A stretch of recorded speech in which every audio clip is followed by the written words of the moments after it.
ذریعے ایغور مسلمانوں پر مظالم کی خبریں اکثر سامنے آتی رہی ہیں۔ اب ایک نئی خبر یہ سامنے آئی ہے کہ ری ایجوکیشن کیمپوں میں رکھے گئے ایغور مسلمانوں کو خنزیر یعنی سور کا گوشت کھانے کے لیے مجبور کیا جاتا ہے۔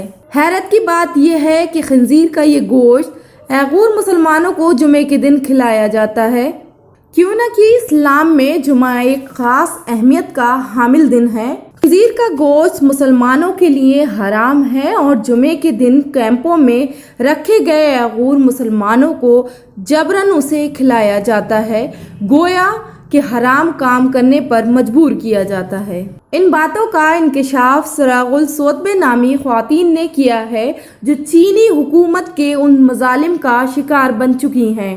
ایک انٹرویو کے دوران سراغل نے اس بات کی تصدیق کی کہ ہر جمعے کو ہمیں خنزیر کا گوشت کھانے کے لیے مجبور کیا جاتا تھا۔ انہوں نے جان بوجھ کر یہ دن منتخب کیا ہے جو مسلمانوں کے لیے پاک ہے۔ اگر آپ اسے کھانے سے انکار کرتے ہیں تو آپ کو سخت سزا دی جاتی ہے۔ خبر رساں ادارہ ANI نے سراغل کے بارے میں جانکاری دیتے ہوئے بتایا ہے کہ وہ ایک میڈیکل فزیشین اور سویڈن میں رہنے والی ایک ٹیچر ہیں۔ حال ہی میں انہوں نے اپنے ایک کتاب شائع کی ہے جس میں انہوں نے اپنے تجربات کی تفصیل بیان کیا ہے۔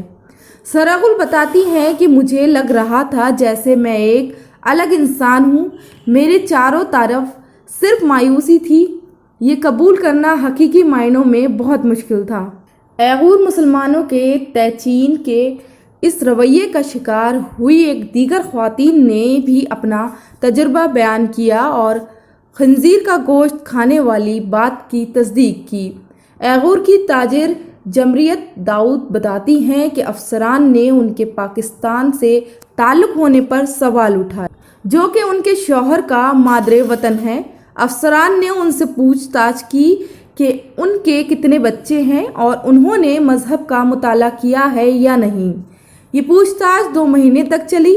جب ان سے کیمپوں میں ایغور مسلمانوں کو کھانا کھلانے والی خنزیر کی گوشت سے متعلق سوال کیا گیا تو انہوں نے کہا کہ جب آپ ایک کیمپ میں بیٹھتے ہیں تو آپ یہ طے نہیں کرتے ہیں کہ کیا کھانا چاہیے کیا نہیں۔